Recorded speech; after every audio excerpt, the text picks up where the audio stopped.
what does Pfizer have to do with this? That's interesting.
I can't speak English. Maybe Frank rub over there. You support Palestine? Yes. Can you tell me how you feel? I can't explain in English. I'm sorry, my English is so bad. If you want to ask the rabbi over there. What do we want?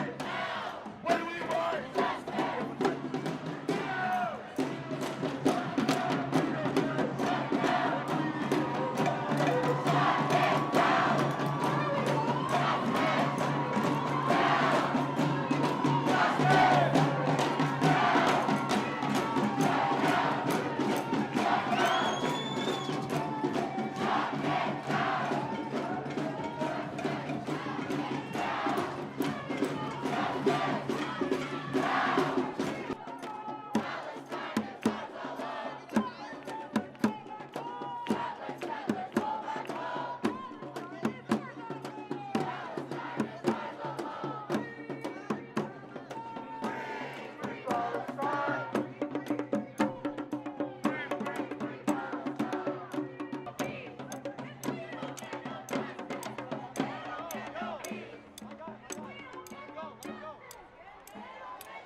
surprised to see Orthodox Jews at a pro-Palestinian rally. Can I speak to you guys for a second?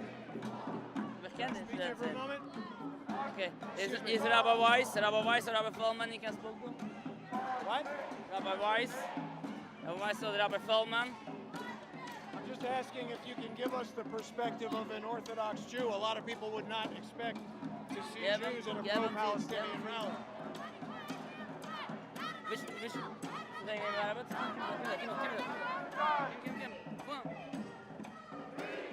Will he speak to me or no? What? I'm just asking, will you speak to me or no? Excuse me.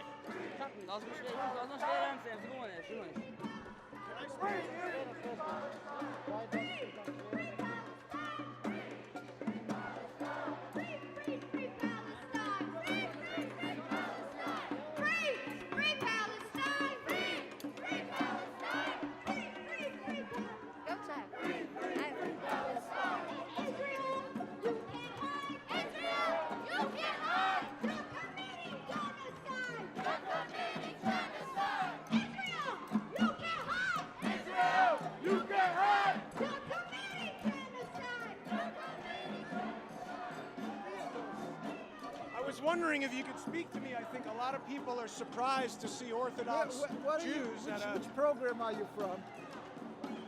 No program. It's called Crowdsource the Truth, my YouTube channel. Well, I think a lot of people are surprised to see Orthodox Jews at a pro-Palestinian rally. I just want to get your perspective on the issue. It's a pro-Jewish rally because, unfortunately, the Zionist state of Israel and all the crimes they perpetrate is a real Nakba. It's a tragedy, isn't it, for the Jewish people, because it portrays the Jews as if we are criminals, that we have no humanity, what we call godliness, that we're allowed to steal the land from the Palestinian people, or that Jewish people are even allowed to have their own sovereignty, their own homeland, which every Jew was the ABC of Judaism, that we knew for 2,000 years of exile. It is the basics that God sent us into exile. We're forbidden to have our own sovereignty because it's a godly decreed exile. Till God, with his compassion, will take us out of exile when we will repent from our sins. Secondly, to steal and kill is the basics of Judaism that is forbidden. In every facet, in every way you look at the state, it is a direct rebellion against God. It is rooted in blasphemy. They say God can't protect us, and that God, they scoff at the words of the rabbis, that there is a God who rules the world. And every way you look at the Zionist state of Israel, it is directly contradictory to my religion, to Judaism, and simply hijacking and stealing the name Israel, that they're taking a free ride under the banner of the Star of David, under Israel, and that people should be intimidated, that they shouldn't speak out against what they're doing, and they accuse everybody of being anti-Semitic. The irony is that the greatest anti-Semites, more bloodshed and hate, bucketfuls of hate, has been created by the Zionist state. Jews have been living our history in Arab and Muslim countries. Zionism has created that a Jew is mistrusted wherever he goes and hated by Muslims around the world. So we hope by our standing with the Palestinian people, showing that we hurt with them and that we do not accept the occupation in any shape or form, that God's name will be sanctified and that we'll be able to stop this hate that has grown and the rift between Jews and Muslims. With God's help, we will accomplish this and do God's will. And maybe someday the world will recognize they're being duped, and there will be, with God's help, an end of the occupation, and we'll be able to live once together, free Jews and Muslims and Arabs in Palestine. Do you feel that the creation of modern Israel after World War II was done perhaps with the intention of stoking fights between Muslims and Jews? I'm sorry that it was created after World War II. I missed that. I missed your question. I'm saying when they created modern Israel, yes, in 1948. Right. Do you think that was done specifically to create tension in the Middle East? Well, I could just tell you that if somebody studies the history of World War II, you you'll find that the Zionists actually colluded with the Nazis in Germany. They wanted other newspapers, other Jewish sources were closed while they were left open because they played together with the Nazis that the Jews should be sent to Palestine. At the same time, afterwards they stoked hate, and they went and they attacked with boycotts and Hitler, while our rabbi said we must placate them. And we were almost able to save the Jews. There's a lot of history in that. Rabbi Weissmandel of blessed memory, and it's Life magazine writes about that we were almost able to save the Jews of Hungary. My grandparents were killed in Hungary, and they could have been saved. Rabbi Weissmandel made a deal with Eichmann. Well, what do you... I'm sorry to interrupt, Rabbi, but what about George Soros? He's Hungarian. He's Jewish. He worked for the Nazis. Well, I'm not even speaking about an individual. I'm not even speaking about an individual. I'm talking about as a general rule.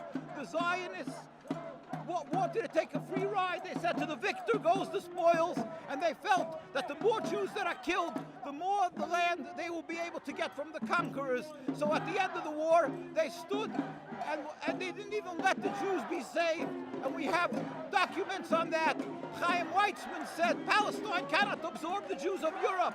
These millions of Jews are dust on the wheels of history. We want only the educated. He wanted only scientists and so forth. The religious Jews, let them die. There's much of this record, it's unbelievable. Nobody would believe it, but the records are there. So basically that was by World War II. After World War II, the Zionists simply took our suffering, the Jewish suffering, and unabashedly, what they stood on the side and what they were... Something happening. Hang on, Rabbi. Thank you for speaking with me, Rabbi. If you're with us, get behind the banners! We're gonna keep going! Repeat after me! Behind the banners! Behind the banners! Behind the banners!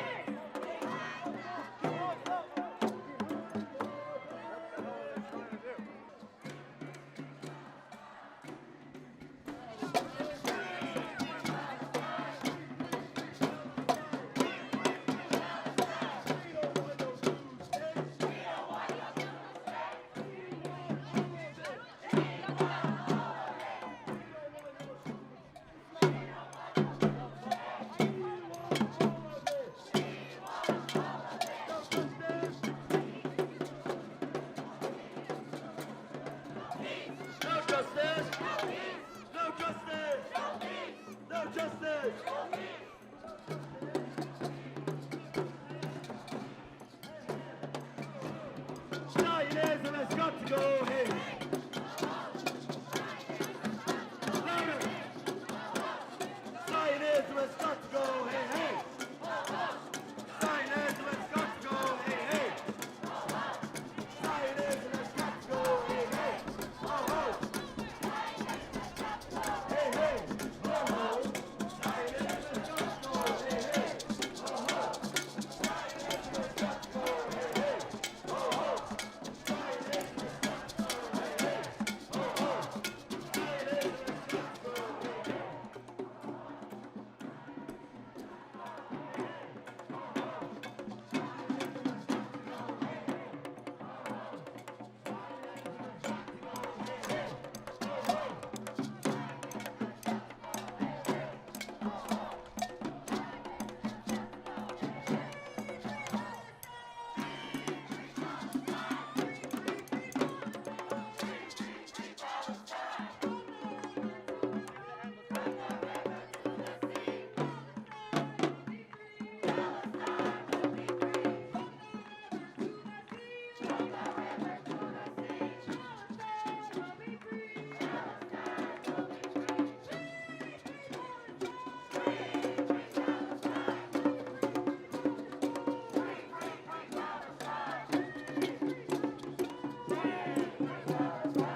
I was expecting this to head down to Washington Square Park and then, you know, bleed over into nighttime chaos, but I think we basically have the general feel. I think it might be all for the Free Palestine protest for now. For me, at least. Oh, rolling thunder here. And then the person on the Revell scooter. That's funny. I noticed some people who I've seen before, like Antifa kind of agitators on the bikes, walking the streets. So that's interesting when these obviously disparate groups become aligned. I don't think too many Antifa, at least not the LGBTQ portion of Antifa, would be very aligned with the Palestinian agenda. Now let me see if I can get off of this thing without getting injured.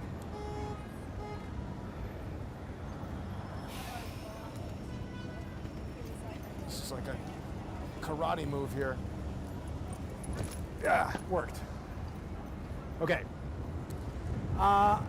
There we go. That wasn't so ragey. I support their right to protest. I wonder, though, when the sun sets, there did seem to be a lot of, you know, they wanted to go into the Empire State Building there. Somebody said somebody gave somebody the finger, and they were ready to, you know, charge in there and create chaos. I really don't need to participate in chaos. I think we got it covered. I hope we still have people watching.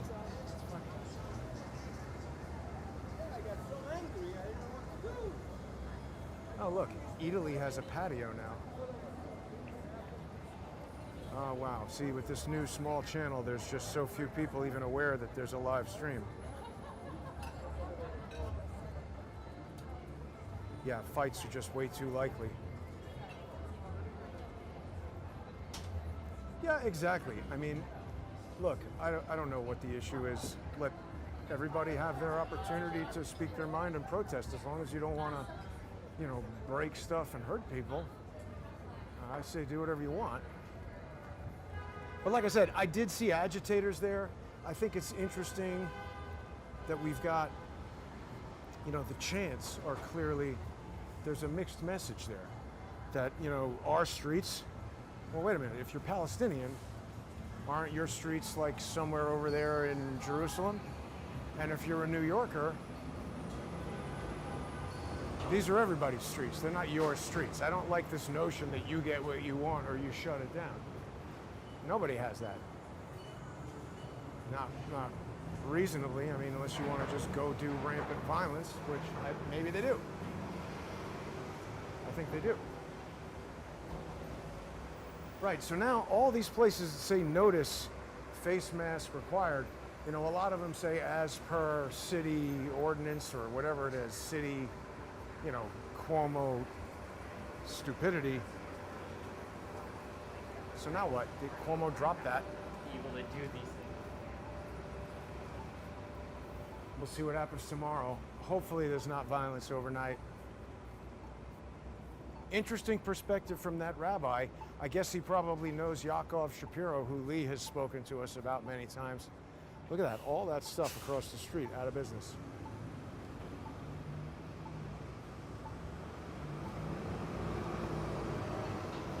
The thing I don't like about the Israel-Palestine debate is that there's this presumption as far, I mean, look, I had it too.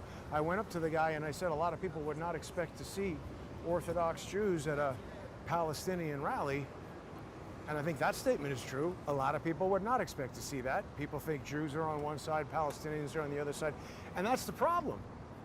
You know, if you're Jewish, they just say, well, you have to believe this or support this or whatever.